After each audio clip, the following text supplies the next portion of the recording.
Bonjour à tous et bienvenue pour ce webinaire qui sera notre dernier webinaire de l'année, donc webinaire de Proévolution. On vous accompagne toute l'année, on vous accompagne tout le temps sur vos différents besoins RH et notamment des sujets qui sont très importants aujourd'hui, de plus en plus importants dans le contexte dans lequel on vit. C'est le bien-être de soi, le bien-être de ses équipes.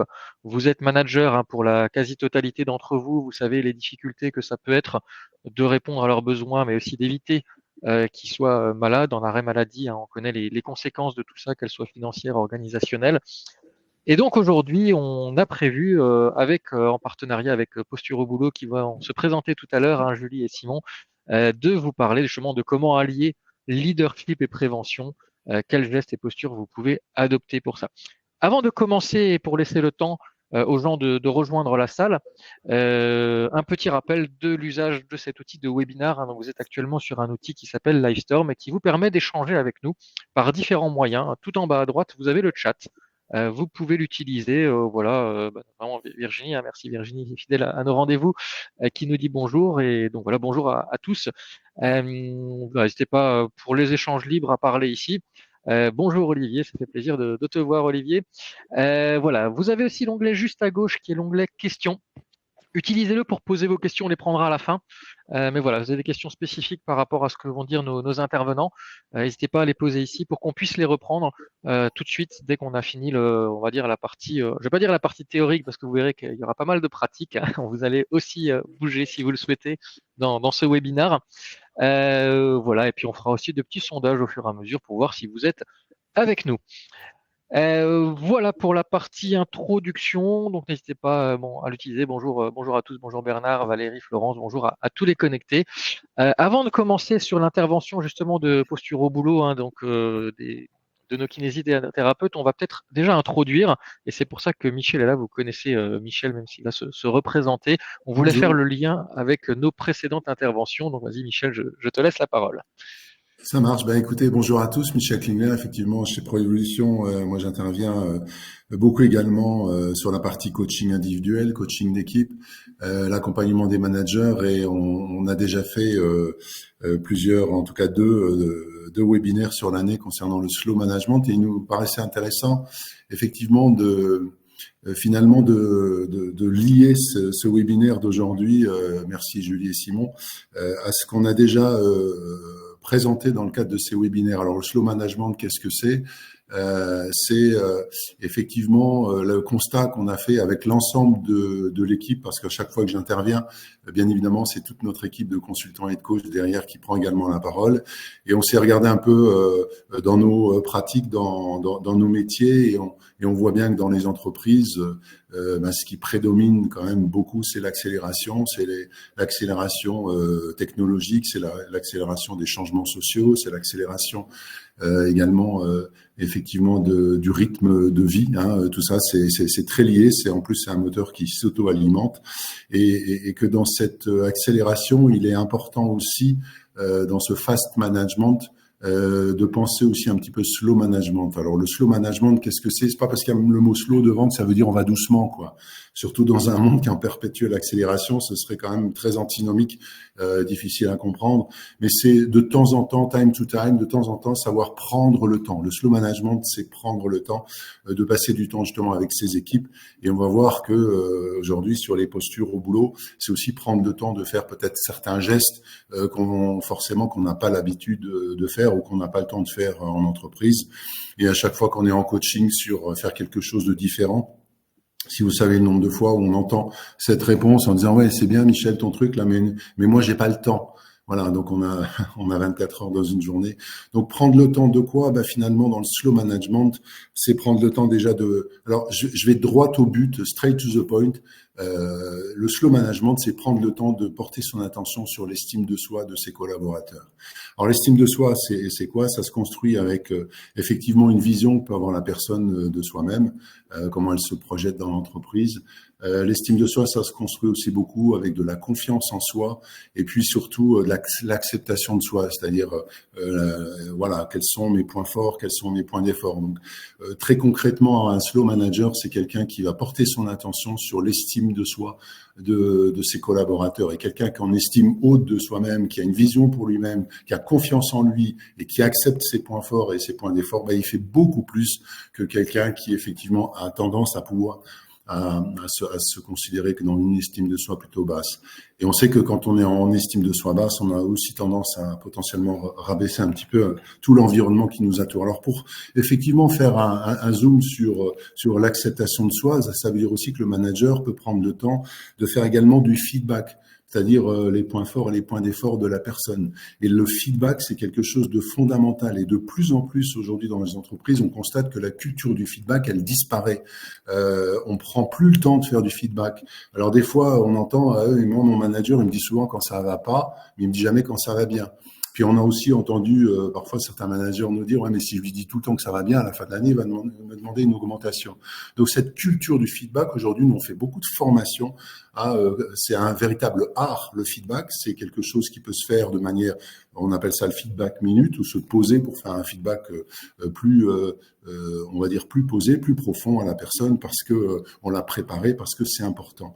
Et cette culture du feedback, elle est fondamentale. Et alors finalement, de l'estime de soi, on passe par le feedback. Ça nous amène directement sur être attentif aussi et prendre le temps de prendre soin à la relation qu'on peut mettre en place avec l'autre. Effectivement, faire un feedback, par exemple, ça nécessite aussi un certain nombre d'étapes. Et certaines personnes, avant de recevoir le feedback, qu'il soit positif ou négatif, ont besoin de préparation. On appelle ça en Gestalt le pré-contact.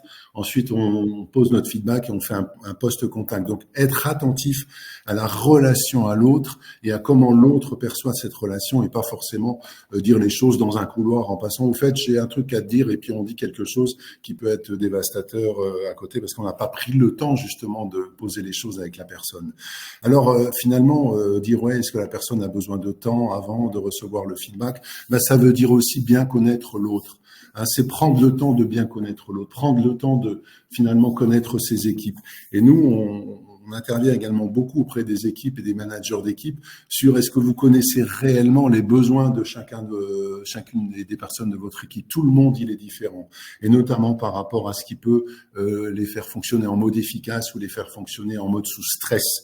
Et on a tous nos besoins fondamentaux de connaître et faire une cartographie de son équipe pour savoir exactement Marcel, Marcelin, Marceline, c'est quoi finalement pour la personne, ce dont il a besoin, que ce que lui, son manager et son environnement lui apportent.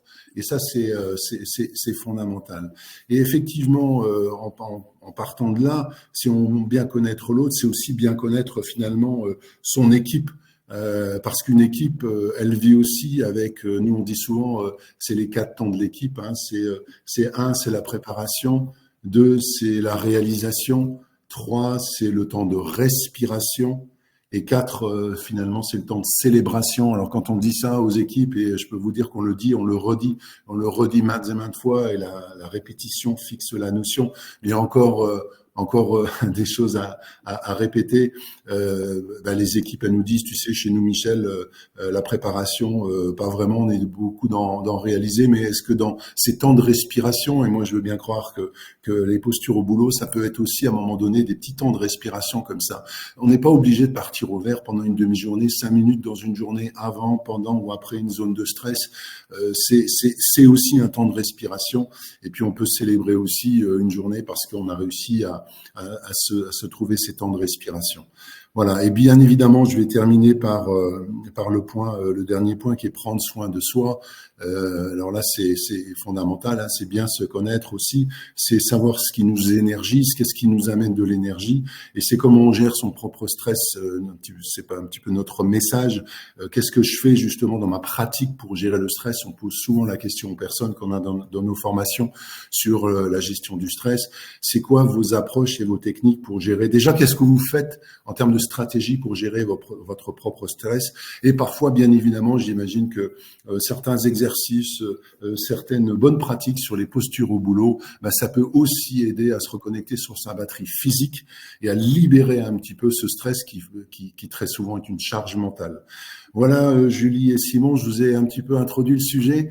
Donc, je vous passe la parole. Merci de m'avoir écouté sur cette introduction dans laquelle on est effectivement dans une logique de posture au boulot égale prendre son temps sur prendre soin de soi et fait partie pour nous du slow management. Merci Michel pour cette introduction, hein. Effectivement, j'ai rien à rajouter. Michel a tout dit, a assuré la transition. Juste rappeler pour les personnes qui se sont connectées pendant l'intervention de Michel.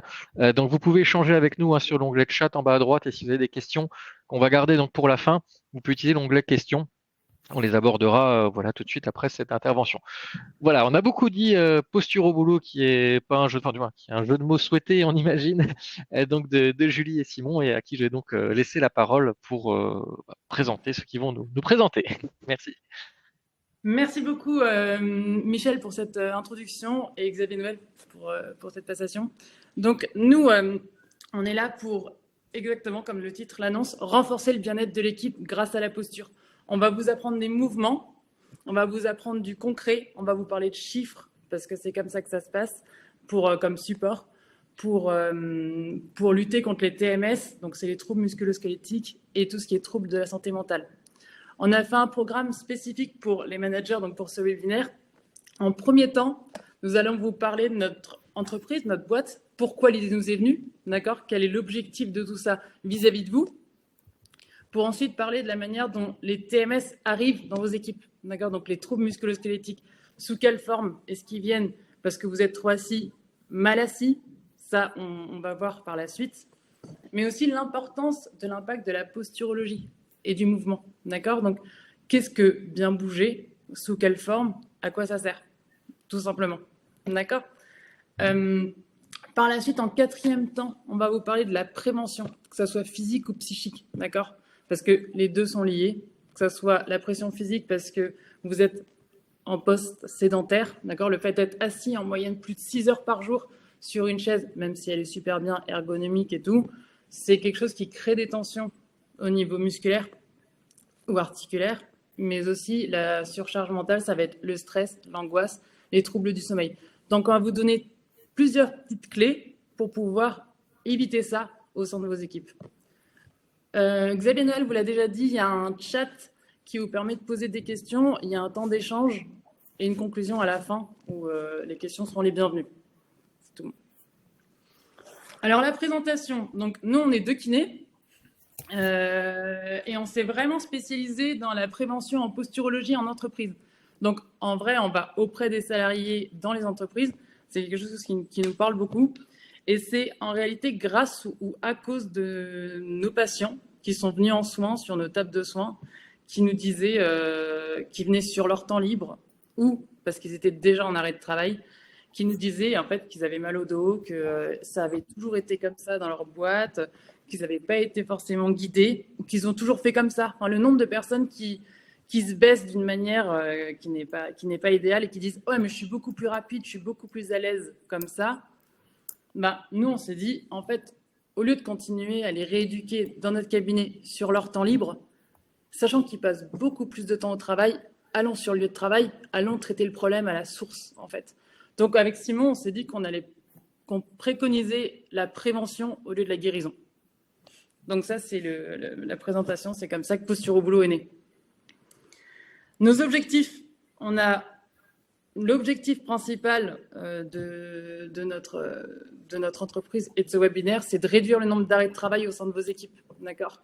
On le sait très bien qu'en tant que manager, vous êtes comprimé entre la direction générale qui vous demande de la performance, de la rentabilité, des exigences, et vos collaborateurs qui sont toujours en train d'essayer de faire plus et qui doivent pallier aux arrêts de travail qui ne sont pas forcément remplacés. Et vous, en tant que manager, ça vous prend un temps et une énergie assez incroyable. Donc nous, notre but, c'est de réduire le nombre d'arrêts de travail au sein de vos équipes pour pouvoir aussi vous faciliter la vie et gagner en durabilité et aussi en performance. D'accord ? Par ça, on va vous faire prendre conscience des mouvements, de la posture, et on va aussi vous parler de tout ce qui est l'ergonomie au niveau de votre bureau, comment organiser. Michel parlait de Marceau, Marcin et Marceline. Moi, j'ai envie qu'en tant que manager, avec Simon, on vous donne les clés pour réussir à dire à Marceline « Ah, mais Marceline, en fait, ton écran, il n'est pas très bien réglé. Viens, je vais prendre soin de toi. Par le webinaire avec Posture au boulot, je vais savoir comment régler ton écran. » Donc, on va en parler après. On va aussi vous montrer comment réaliser des exercices pour éviter la sédentarité, des échauffements à faire seul ou en groupe pour créer de la cohésion d'équipe. Vous allez le faire aussi avec nous, mais aussi tout ce qui est surcharge mentale. En fait, on va parler d'exercices de respiration ou d'étirement pour ne pas être toujours en période de stress, de rush et pas avoir de troubles du sommeil, parce que je pense qu'il y en a quelques-uns qui ne dorment pas. Surtout dans cette période actuelle du mois de décembre, qui est une période de closing. Et là, j'ai conscience que vous êtes en train de regarder ce webinaire. Donc, c'est un sujet qui montre l'importance et l'impact qu'il y a dans vos équipes. Donc, voilà, tu peux passer. Alors, on a une petite vidéo. Je veux juste vous intégrer le son. Ouais. Et la vidéo parlera d'elle-même. Très bien. C'est une petite vidéo qu'on a trouvée qui annonce le futur collègue de bureautique en 2040. Voilà. Dos courbé, yeux rouges, chevilles gonflées et varices, teint pâle et eczéma, voici Emma, votre futur collègue de bureau en 2040. C'est le résultat inquiétant des mauvaises habitudes pour les employés de bureau. Créée par le futurologue comportemental William Higham, Emma révèle les effets de la sédentarité et des postures inadaptées au travail. Pourquoi en arriver là ? Parce que 9 employés sur 10 passent plus de 6 heures par jour assis, accumulant stress et douleurs chroniques. Plus de 90% des employés de bureaux français reconnaissent avoir des douleurs liées à leur poste de travail qui impactent leur performance. Pourtant, des gestes simples peuvent tout changer. Se lever de temps en temps, ajuster sa posture, utiliser un bureau ergonomique, ou bien même profiter de la lumière naturelle. Voilà. Ça n'envoie pas de rêve. Donc ça, c'est quelque chose qui est censé arriver. Et en vrai, il y a déjà quelques EMA dans vos bureaux, ça c'est sûr. Mais on va éviter d'en avoir plus par la posture. On peut passer au tableau.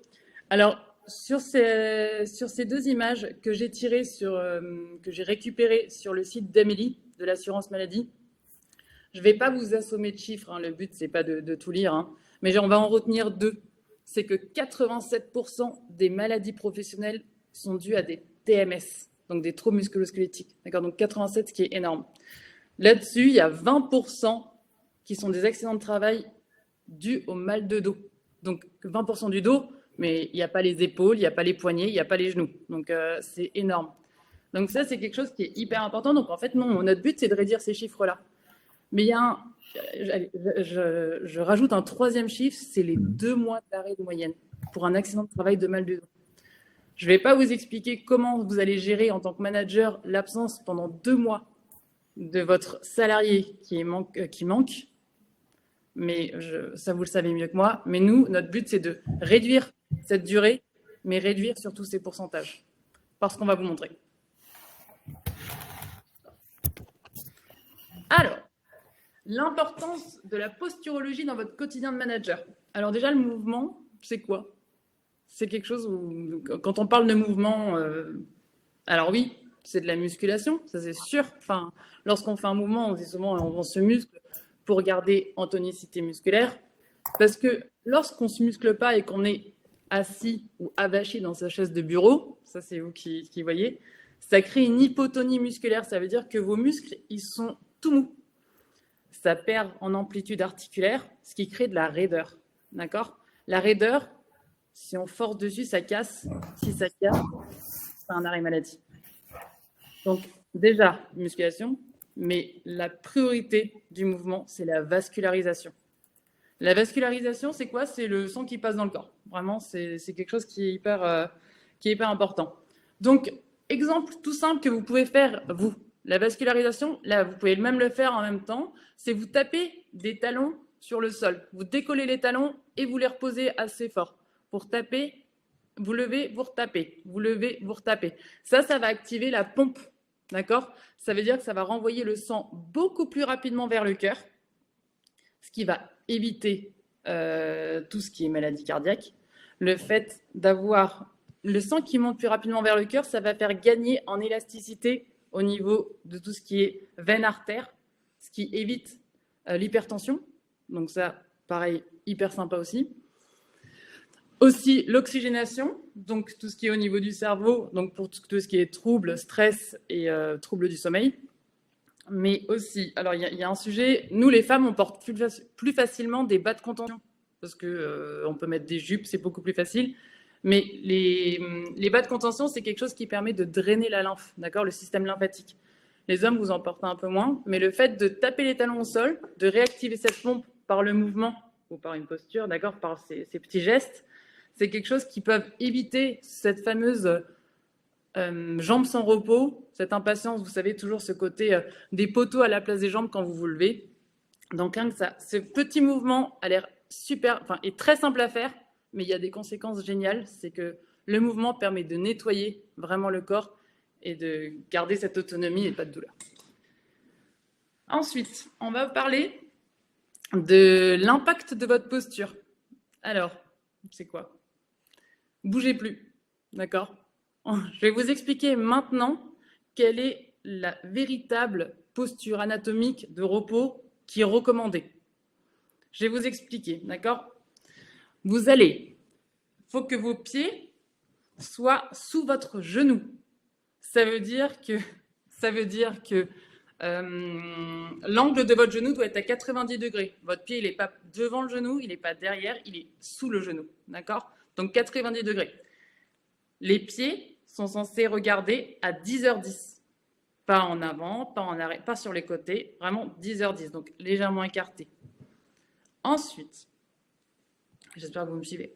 Ensuite, avec votre bras droit, vous allez poser votre coude sur votre genou droit et vous allez laisser tomber la main sur le genou gauche.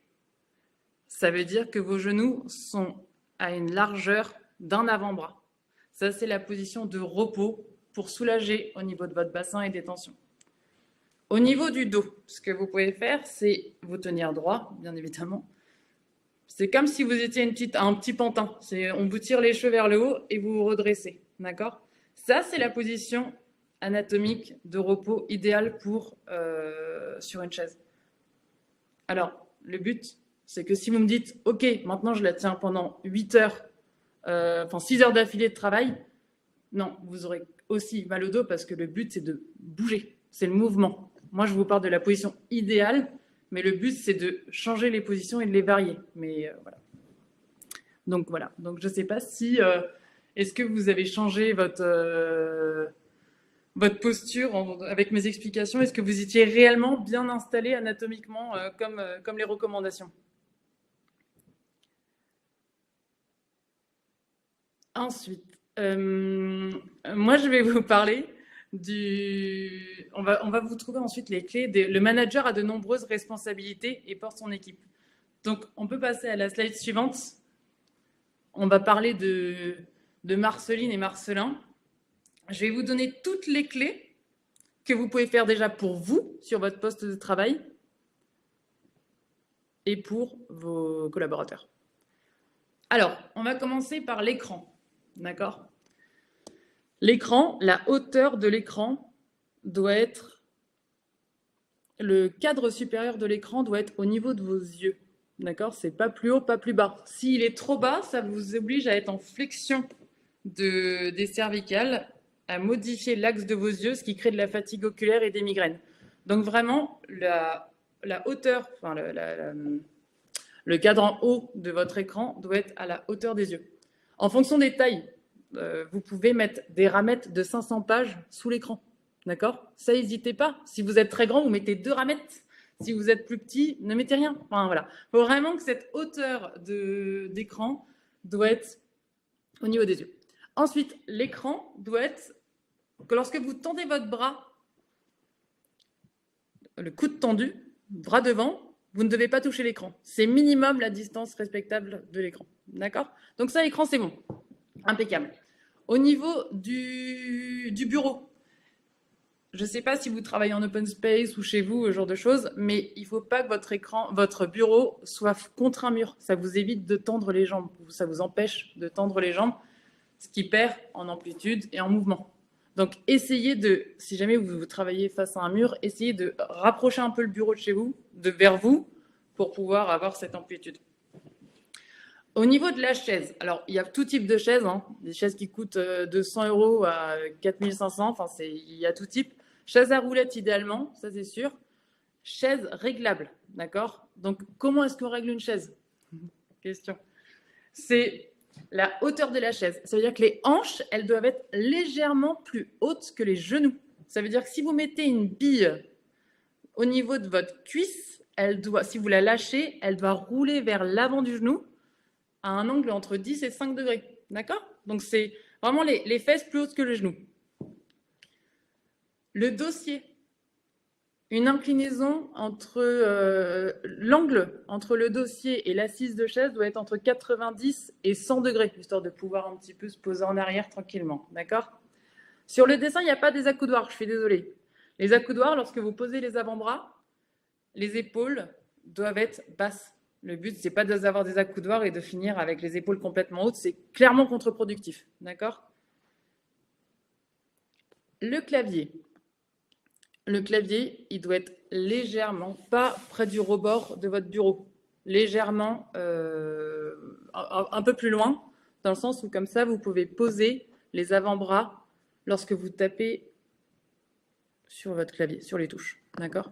Souvent, sous le clavier, vous avez un petit loquet pour pouvoir soit incliner le clavier, soit le mettre parallèle au bureau.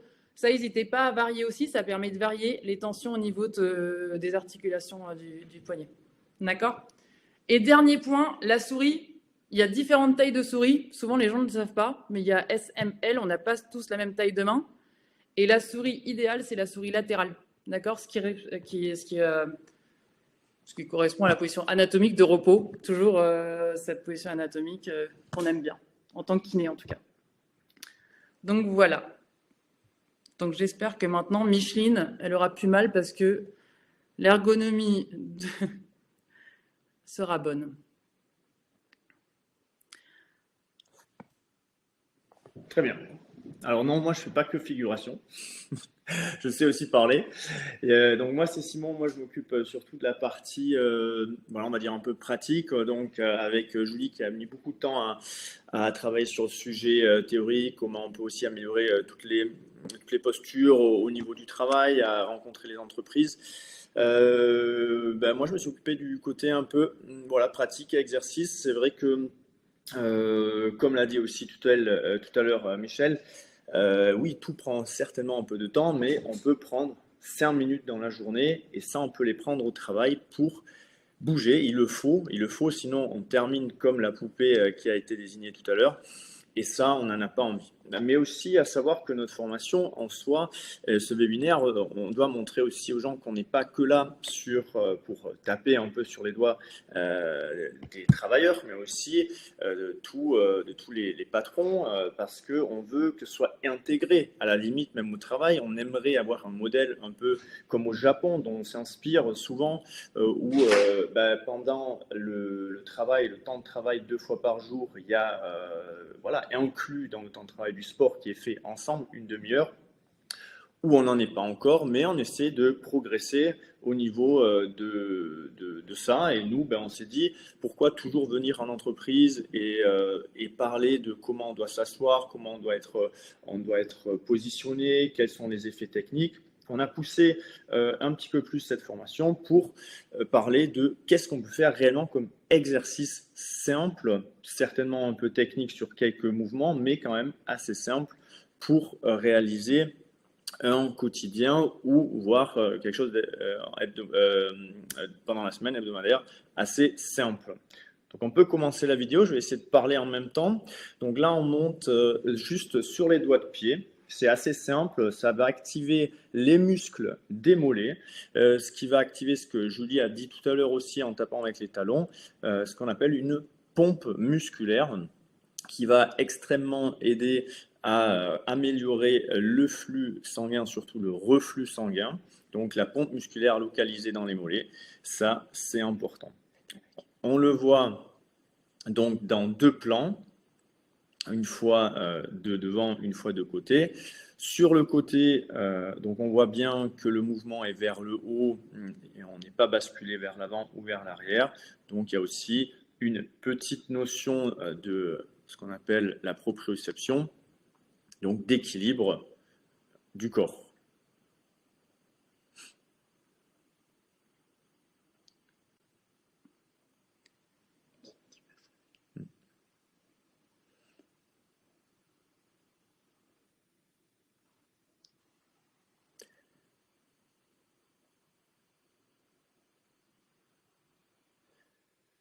pour...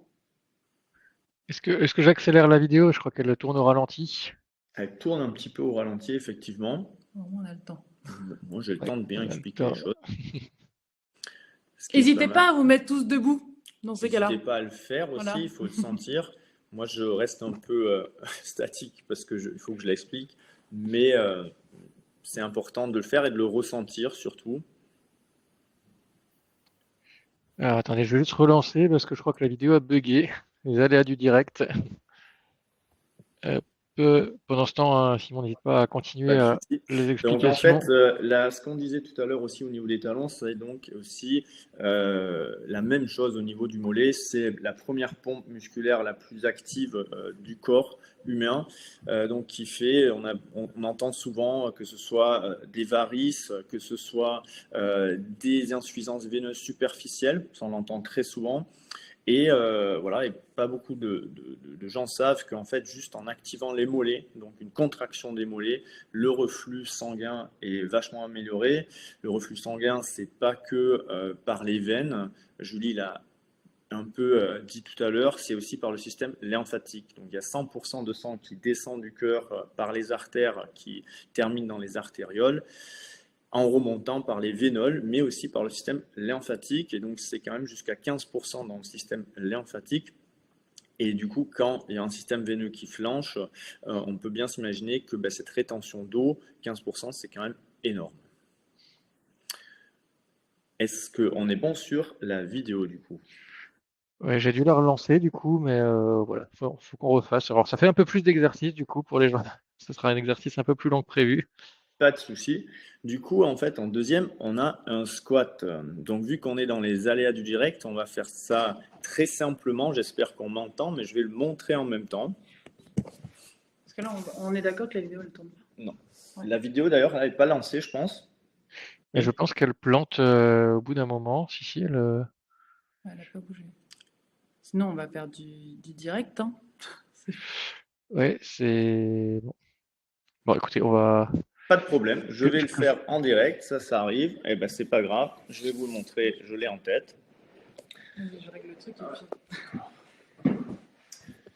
Je ne sais pas si on me voit et si on m'entend, je l'espère. Oui, on entend, c'est bon. Alors, par la suite, donc on avait les levées de... On se lève sur la pointe de pied, donc une fois vers l'avant, une fois de profil. Le deuxième mouvement est tout simplement un squat. Donc un squat qui techniquement et bien évidemment, c'est un mouvement très complexe, mais qu'on va faciliter. Moi, dans mon mouvement, je le fais jusqu'au bout. Mais si par exemple les personnes ont des douleurs de cheville ou de genou, vous pouvez faire un squat qu'on appelle haut. Et important dans le squat, c'est quoi? C'est que les jambes souvent sont faussement orientées vers l'avant. Non, les doigts de pied sont orientés 10h10 également. Les genoux vont aller en direction des doigts de pied et on va s'asseoir comme si on allait sur les toilettes ou sortir les fesses un peu en arrière. Et donc, on va voir de profil qu'en fait, mon tibia, qui est cet os-là, eh ben, en fait, il ne bouge pas. Il est quasiment au-dessus des talons, ce qui, bien sûr, complique la tâche. Et l'appui est sur les talons aussi. Donc, si des gens ont des problèmes à aller jusqu'en bas, eh bien, un squat dit angle haut est tout aussi efficace. Ce qui est important, c'est aussi le dos. Le dos qui doit rester bien droit. On peut incliner en avant, aucun problème, mais il ne faut pas qu'il y ait une inversion des lombaires. Donc, ce qu'il ne faut pas qu'il arrive, c'est ça. Absolument pas, c'est un petit mouvement. Il faut bien rester droit. Donc, on a l'impression d'être même cambré, mais c'est la bonne position. Et on peut effectuer des squats de cette façon-là. Pas besoin d'aller trop bas. Donc, on a une activation des mollets, des quadris et des fessiers. La prochaine activation sera donc une fente vers l'avant. Pareil, pas besoin d'aller très bas. Hyper important, c'est qu'on se laisse tomber en avant, on se rattrape et du coup, on vient activer une chaîne d'équilibre, donc tous les récepteurs hanches, dos, genoux, chevilles, en plus, pour avoir un gainage propre. Ce qui est important dans la fente, c'est que le genou n'aille pas au-delà des doigts de pied. À ce moment-là, on va avoir un stress au niveau du genou qui n'est pas bon, donc il faut arriver à se rattraper bien avant et revenir. Pareil, pas besoin de chercher la fente complète, ça si on y arrive c'est bien, mais sinon une fente à angle haut est suffisante. Pour le mouvement suivant, nous avons les ischios, les muscles de l'arrière de la cuisse, où on vient, je vous le montre de devant, tout simplement se mettre sur une jambe, où on peut se tenir quelque part, et on vient faire des levées de talons. De face, on va se dire, bah oui, c'est facile, mais ce qu'on ne voit pas, ce que je vais vous montrer tout de suite, c'est la jambe reste en arrière du genou opposé. On ne fait pas ça, il n'y a pas d'activation réelle, mais quand on vient pousser la cuisse en arrière, gainer son bassin et faire le mouvement à cet endroit, vous allez sentir une grosse contraction donc des muscles de l'arrière de la cuisse et également du fessier.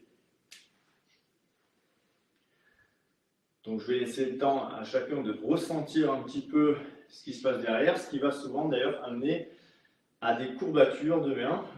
Dans les entreprises, les gens sont assez surpris le lendemain de ce que ce petit mouvement peut faire. On a un dernier squat qui est un squat sumo. Donc un squat sumo où on est très large, les pieds bien orientés vers la droite et la gauche, et on vient réellement, comme un sumo, se mettre en position basse et remonter.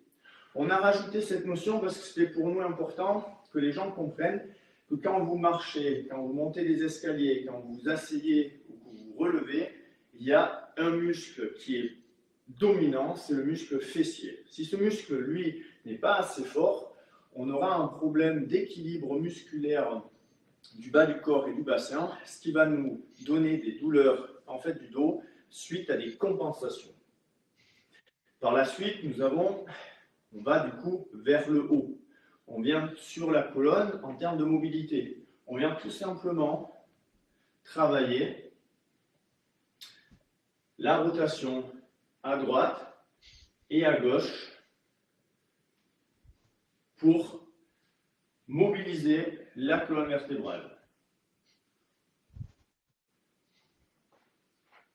Par la suite, nous avons des mouvements tout aussi simples avec les bras, qui sont vers le haut, vers le côté, vers le haut, vers le côté. Ceci va activer tout doucement aussi tout ce qui est trapèze, deltoïde, muscles qui sont reliés à la nuque et qui sont importants parce que souvent en bureautique, on a des soucis de cervicale et avec un renforcement des épaules, on arrive à dissocier tout ce qui est cervicaux et aussi de l'épaule pour avoir un meilleur rendement au bureau. On en vient tout de suite du coup à une chaîne encore plus haute, c'est les cervicales. Les cervicales, eh bien, il y a tous les mouvements à faire, mais dans l'axe. Donc là, on va retrouver le mouvement vers l'avant, le mouvement vers l'arrière, un mouvement latéral et un mouvement de rotation. Dans les entreprises, beaucoup de gens nous demandent pourquoi nous n'avons pas la circonduction, le tour de cou, ouais, un cercle qu'on ne fait jamais. On va retrouver des mouvements de demi-cercle vers le bas et vers le haut ou vers l'arrière, mais jamais nous tournons la tête comme on l'a peut-être appris à l'école entièrement. Pourquoi? Parce qu'il y a un réel danger au niveau de l'artère vertébrale d'une dissection parce que en fait sur les vertèbres, donc entre l'occiput, la base du crâne et la première vertèbre, il y a un frottement qui se fait quand on passe un certain angle et ce frottement est maintenant scientifiquement prouvé et du coup il peut y avoir une dissection aortique à cet endroit-là si les frottements ou s'il y a une fragilité au niveau des vaisseaux. On retrouve toujours les mêmes facteurs de risque qui sont la cigarette, le tabagisme, mais aussi les hypertensions. Donc nous évitons absolument les cercles complets donc des cervicales. Bien sûr, avec beaucoup de paroles, il y a du temps qui s'écoule, mais si on fait les exercices sur 20 secondes avec 10 secondes de repos entre-temps pour changer d'exercice, vous êtes en dessous donc, de 6 minutes pour pouvoir exécuter tous ces mouvements. Ça, c'est pour, du coup, les exercices et du coup, la mobilisation du corps. Question pendant que je remets le partage de Virginie qui demande combien de squats, mais je pense plus généralement combien de chacun des exercices ou la durée à laquelle tu viens peut-être de répondre. Oui, donc on s'est mis du temps, on n'est pas en répétition, on a mis 20 secondes de travail et 10 secondes de repos pour le début parce qu'on sait que on n'est pas tous, on va dire, sportifs, que ce soit amateurs ou professionnels, mais en tous les cas, c'est quelque chose qui suffit déjà pour activer. Attention, on est ici donc dans de la posture au boulot, donc pour améliorer le flux sanguin, ce qui va améliorer toute la microvascularisation des tissus conjonctifs si ça intéresse quelqu'un. Donc ça, c'est précisément en fait ce qui se passe. Le tissu conjonctif qui, lui, est de base raide et qu'on essaye de rendre plus souple. Et ça se fait par la vascularisation. Le tissu conjonctif, pour les gens qui nous écoutent, est plutôt connu au niveau de la peau. Donc, pour tout le monde, toutes les crèmes qui existent, en fait, on essaie d'hydrater la peau pour être plus jeune. Mais en fait, ce qu'il faudrait réellement, c'est vasculariser donc, la peau pour être encore plus beau et encore plus jeune. Mais avec les mouvements, c'est aussi possible.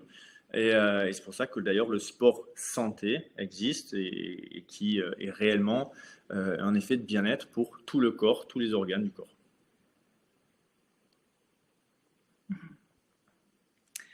Nickel, merci Simon. Alors là, on vient de parler du physique, on va maintenant parler un peu du stress, de tout ce qui est surcharge mentale, angoisse, anxiété, troubles du sommeil, enfin voilà, cogitement. Ce fameux lâcher-prise qui est un peu compliqué, en vrai. C'est très beau, mais c'est un peu dur à faire.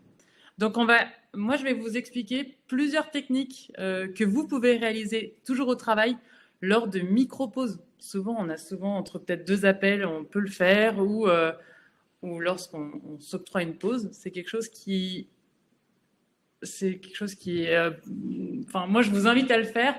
Je vais vous montrer plusieurs techniques. Après, forcément, en fonction de vos affinités, vous pourrez choisir. D'accord ? Alors, il y en a 4. Il y en a forcément 10 milliards en vrai. Mais il y en a 4 qui sont vraiment bien et faciles à faire. La première, c'est la technique du palming. Donc, en fait, tout est pour lutter contre les migraines et fatigue oculaire. Mais en fait, vous êtes tout le temps devant les écrans.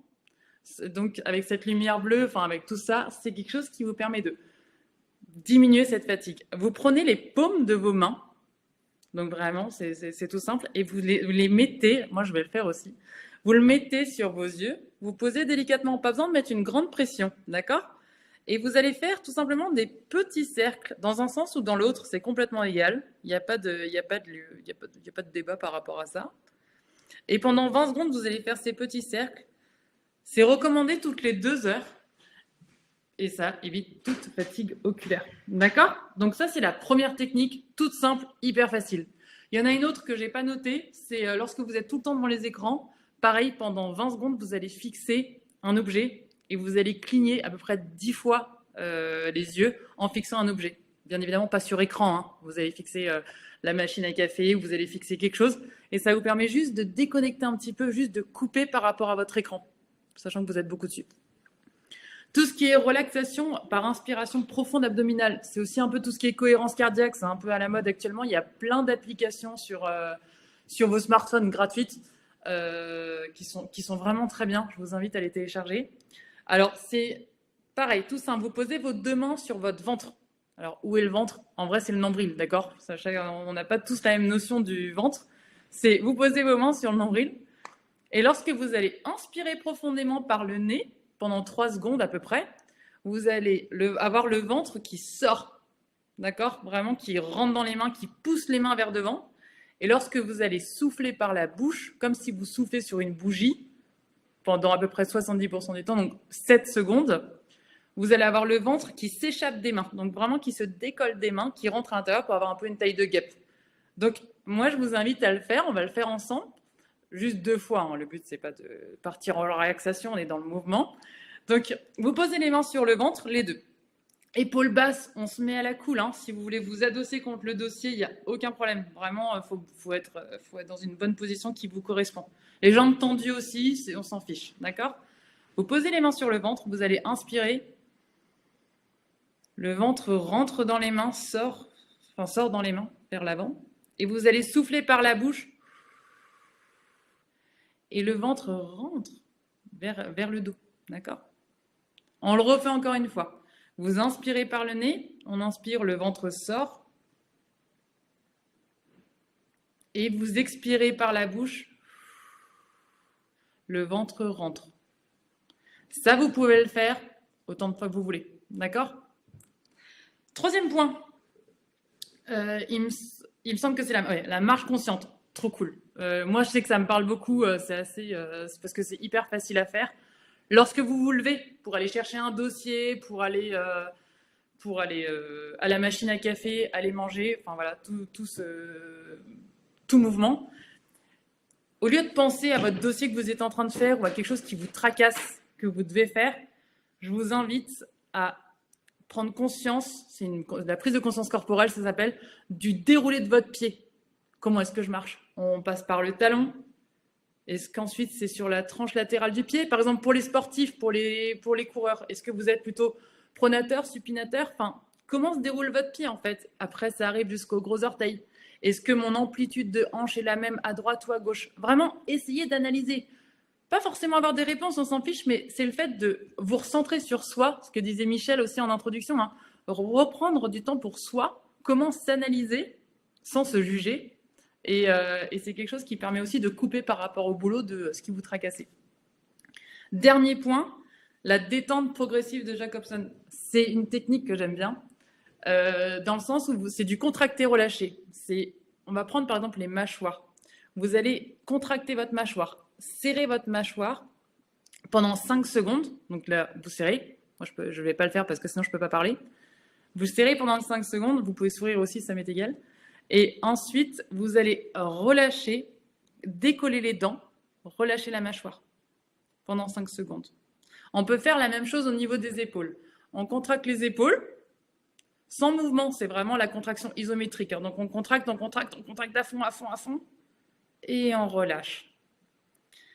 Ça, c'est une prise de conscience. Moi, par exemple, là, souvent, je me dis « Ah, mais j'ai pas besoin de serrer la mâchoire parce qu'elles sont déjà serrées. » Ça montre à quel point vous êtes en tension énergétique, mais aussi musculaire, inconsciemment en fait. Donc ça vous permet de voir « Ah mais en fait, j'ai même pas besoin de me contracter tellement je suis déjà tendu. » D'accord? Par les épaules, le fait que vous tapiez à votre clavier constamment. Et bien en fait, le fait de vous dire « Ok, mais j'ai pas besoin de contracter, donc je vais prendre conscience qu'il faut que je travaille sur j'abaisse mes épaules parce qu'elles sont toujours en tension. » Ça, c'est la détente progressive de Jacobson. Donc, il y a plein d'autres techniques. Si jamais vous voulez que je vous en apprenne d'autres, avec grand plaisir. Mais moi, c'est vraiment celle-ci que je priorise parce que c'est les choses qui sont faciles à faire, même s'il y a un peu de bruit autour de vous et compagnie. Et on n'est pas toujours obligé de se mettre en condition, lumière tamisée et tout. C'est quelque chose qui est hyper facile à faire au boulot. Voilà. Très bien. Du coup, on va voir si la vidéo va avancer plus vite. Sinon, il faut, bien sûr, on va le refaire. Alors, les étirements sont au final dans le même principe que d'ailleurs le mouvement. Ça veut dire qu'on va améliorer l'élasticité, donc tout ce qui est flexibilité de l'articulation, mais aussi musculaire et des fascias, donc de tous les tissus conjonctifs, ce qui améliore en fait la vascularisation, ce qui permet de prévenir des blessures, et c'est assez du coup, est important, bien sûr, pour tout le monde. Je vois que la vidéo, elle bloque un peu, donc il n'y a pas de problème. Je vais vous le montrer. C'est des choses tout aussi simples à faire que les mouvements. Donc, nous allons commencer avec un étirement donc, du mollet, où on peut se mettre en position donc, pyramidale un peu, et on retrouve un mouvement. Les étirements sont dynamiques, ce qui va améliorer en plus pendant l'étirement, donc va créer un mouvement, donc aussi une contraction, donc on va améliorer encore plus le flux vasculaire. Le deuxième mouvement qui sera donc au niveau de l'arrière de la cuisse, on fait un mouvement de vague et on se pousse en arrière et le haut du corps va au-dessus du genou, ce qui va étirer à la fin les muscles de l'arrière de la cuisse. Si bien sûr quelqu'un a une douleur de genou, on peut toujours mettre un coussin sous le genou qu'on prend appui. Voilà, ça on le fait des deux côtés. Par la suite, on reste dans la même position, donc très simple, et on vient travailler l'étirement du psoas avec un petit mouvement où on vient la tête en arrière pour avoir un étirement au niveau de l'aine ressenti. Toujours dans la même position, on va juste écarter la jambe donc sur le côté et venir incliner le buste au-dessus de la jambe qui est écartée sur le côté.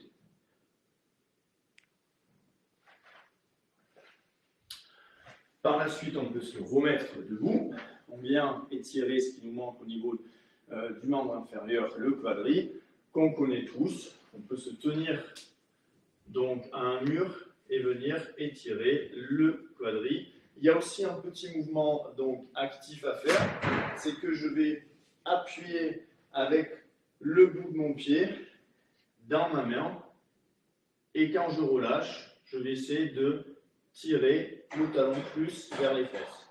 Et important, c'est que ma cuisse ne soit pas écartée, elle est bien parallèle à l'autre jambe.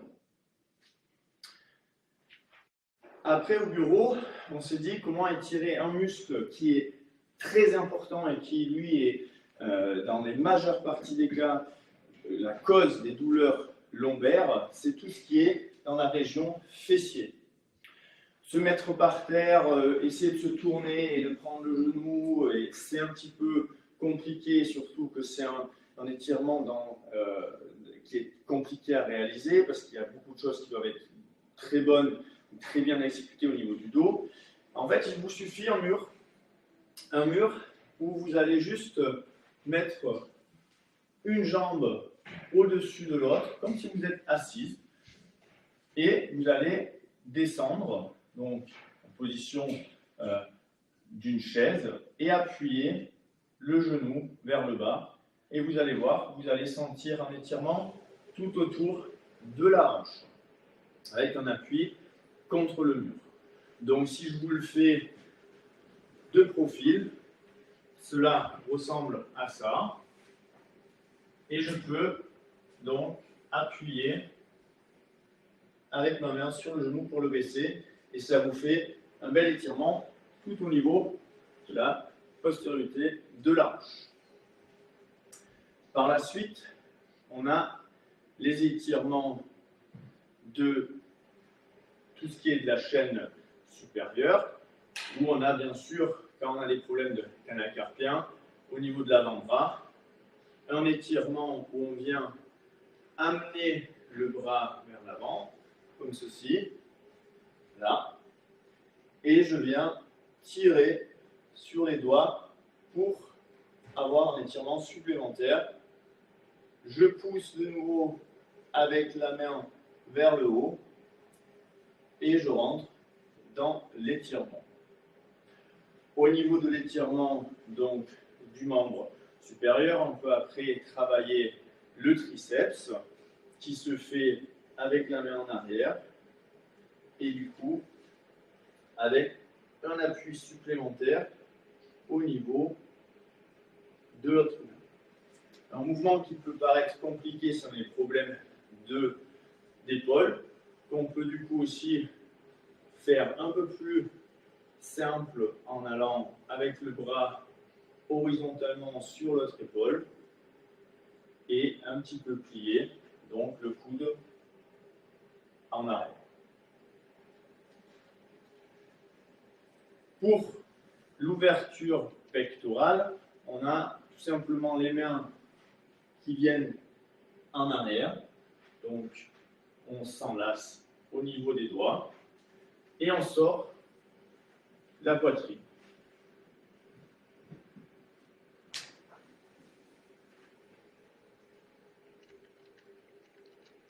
Qui tire automatiquement les épaules en arrière et qui vient étirer les pectoraux. Important de nouveau, les cervicales, et là on est dans quelque chose qui est très similaire au mouvement effectué. On peut tout simplement poser sa tête sur le côté et augmenter la pression légèrement avec la main sur la tête. Et là on essaie avec la main opposée de la rapprocher du sol. Donc on vient descendre l'épaule pour avoir un étirement supplémentaire au niveau ici du trapèze, donc du muscle du côté des cervicales.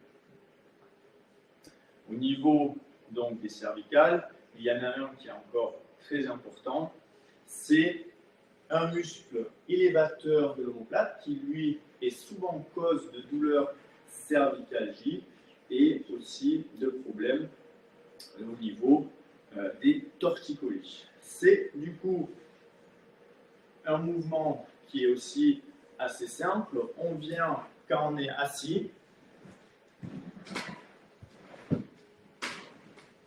Voilà.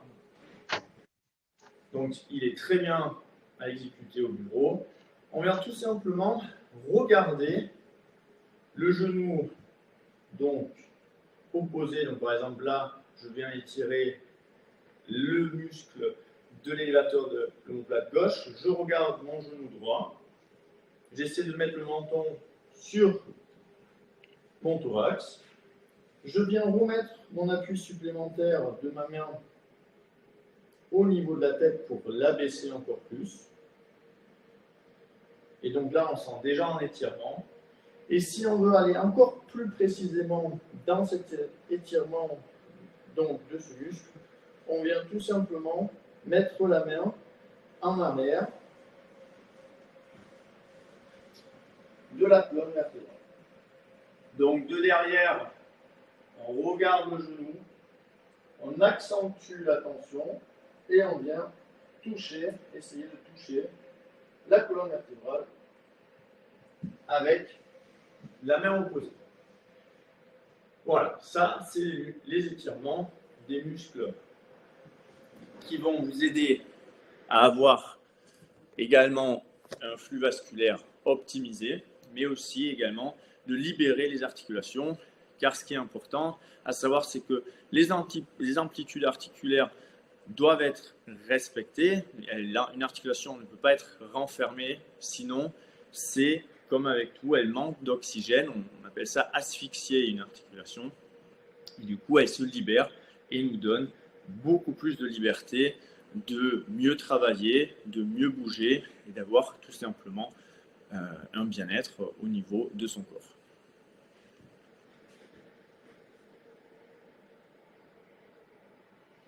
Voilà.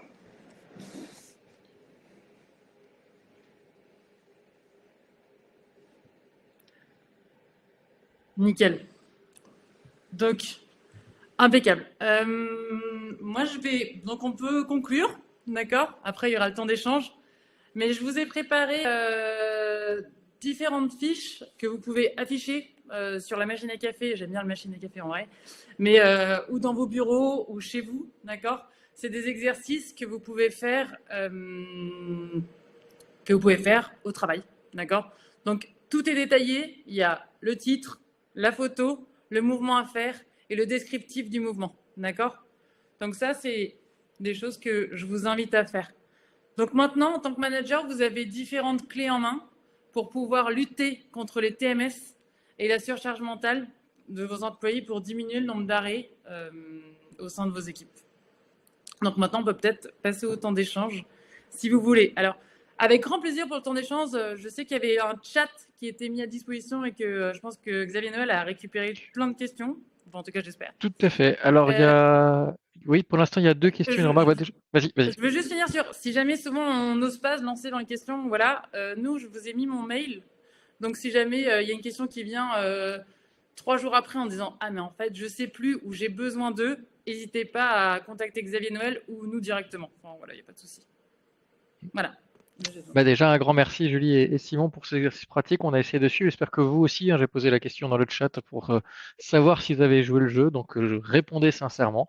Effectivement, on a eu des questions, des remarques dans le chat alors que j'ai remonté dans les questions. La première question de Virginie, c'est comment encourager les salariés dans l'équipe avec la peur du regard de l'autre? Donc là, on est plus sur les aspects psychologiques, mais je ne sais pas si vous savez répondre, du coup, peut-être Michel pourra compléter.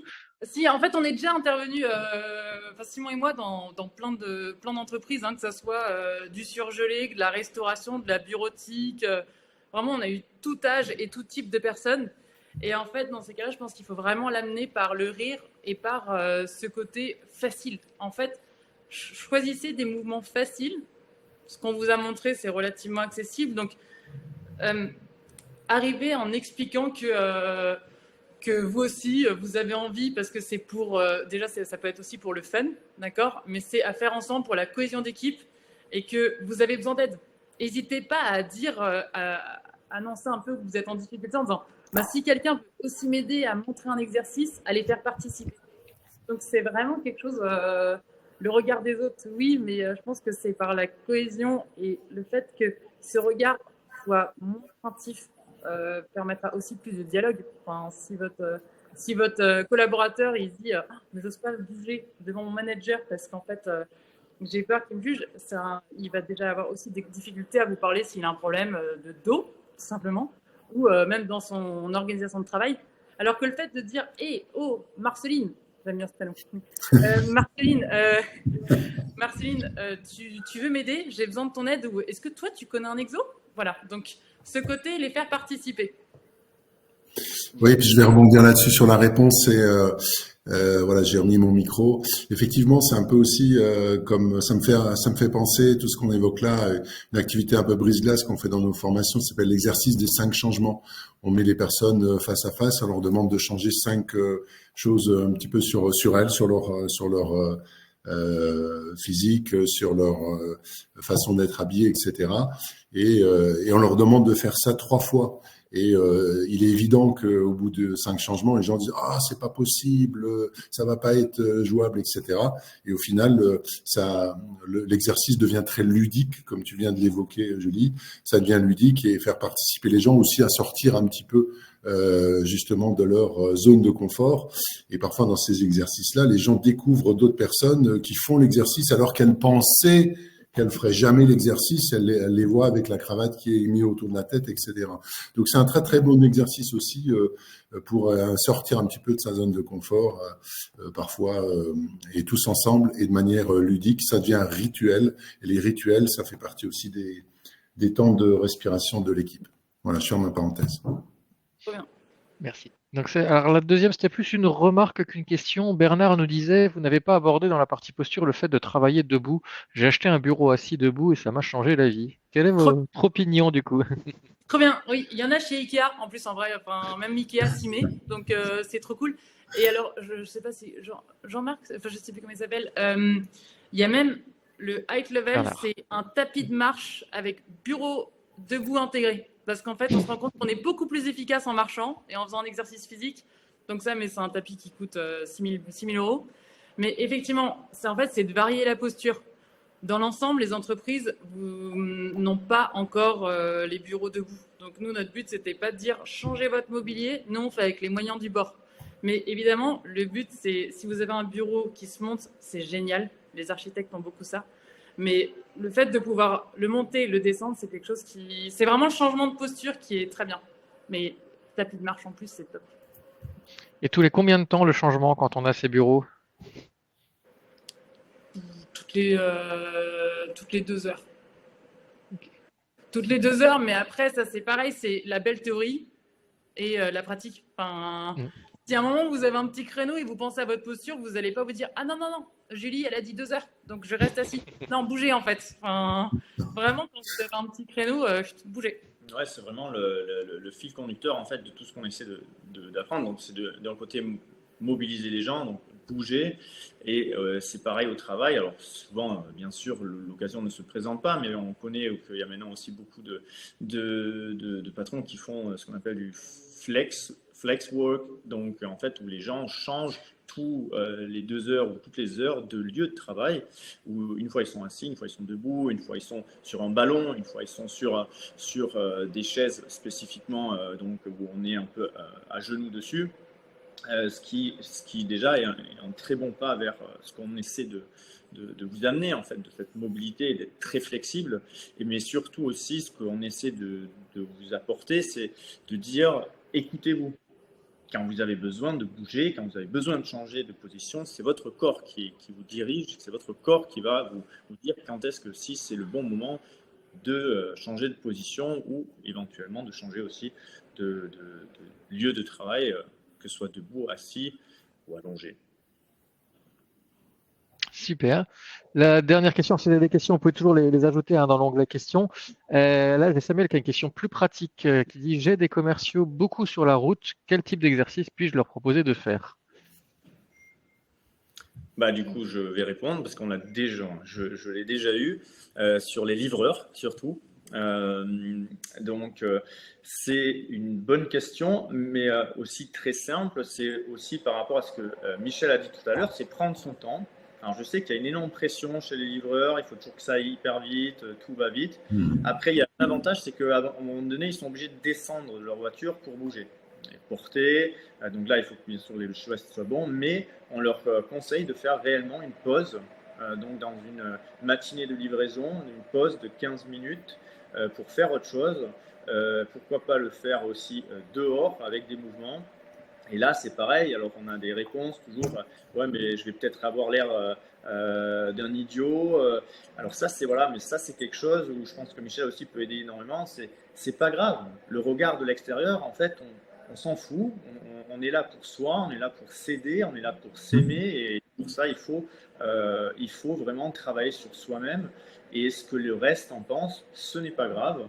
Et en tant que patron d'une boîte, on ne peut que encourager les livreurs de le faire pendant leur tournée. Et après, ce que j'ai dit, ce que nous, on aimerait à long terme, vraiment très long terme, c'est à la limite vraiment que ce sport rentre dans le cadre du travail et vraiment que tout le monde se retrouve, parce que c'est plus facile de le faire en groupe, tout le monde se retrouve à un moment donné de la journée pour faire et pour bouger, pour améliorer tout ce qui est physique corporel. Et si je peux amener un complément de réponse, ce que j'entends là, ça me fait penser en fait à très souvent sortir du cadre. Et après, je vais revenir à la question sur les commerciaux. Mais c'est un peu sortir du cadre. On est très souvent dans nos zones de confort, dans nos cadres, dans nos façons de faire. Ça aussi, faire du sport santé, etc. C'est obligé à faire quelque chose dont j'ai pas l'habitude, parce que j'ai mes petits rituels, j'ai mes habitudes. Le cerveau est connecté comme ça. Et donc, en coaching, très souvent, quand on fait une séance de coaching, on essaie de faire sortir aussi la personne de son cadre pour essayer de voir autre chose. Et ça s'appelle du décadrage par rapport aux habitudes de la personne.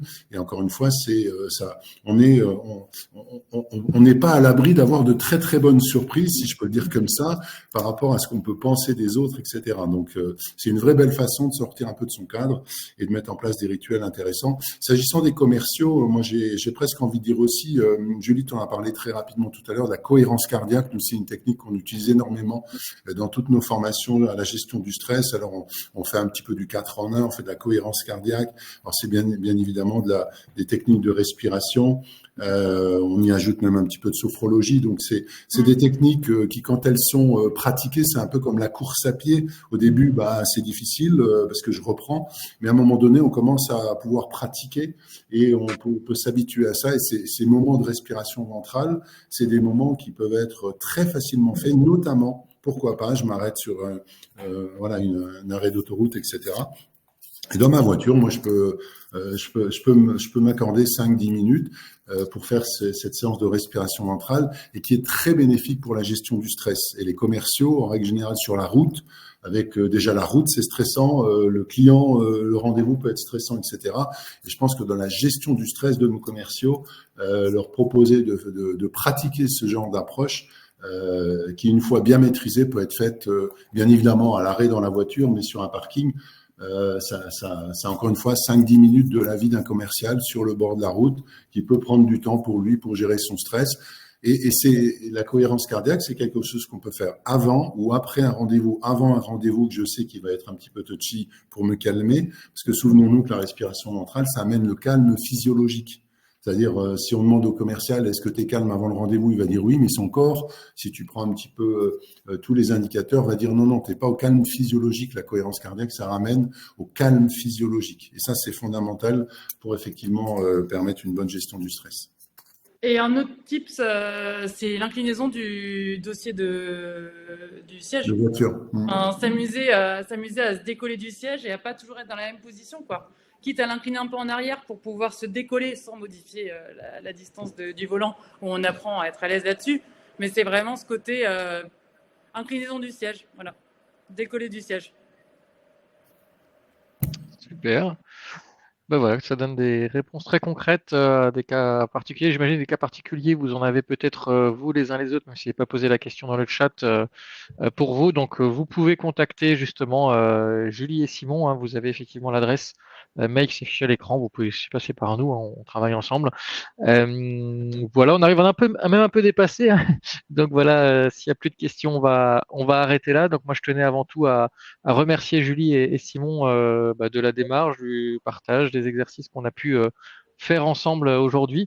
On espère que ça aura pu vous donner de très bonnes idées et bien sûr que vous pourrez vous aussi pratiquer pour vous et pour vos équipes. Sur ce, je vous souhaite à tous de très très bonnes fêtes de fin d'année. On vous retrouve l'année prochaine. On n'a pas encore partagé le programme, mais vous êtes abonnés à nos newsletters où vous recevez nos actualités sur notre page LinkedIn. Donc on vous souhaite de bien profiter des fêtes. Voilà, vous pourrez entre le foie gras et la dinde faire quelques étirements. On parle aussi des postures. On n'a pas parlé des postures au resto. Peut-être que ce sera un sujet d'avenir. C'est ça. Voilà. Merci à tous. Très bonne journée, très bonne fête et au plaisir. Merci, au revoir, à bientôt. Portez-vous bien. Au revoir, merci. Au revoir. Merci.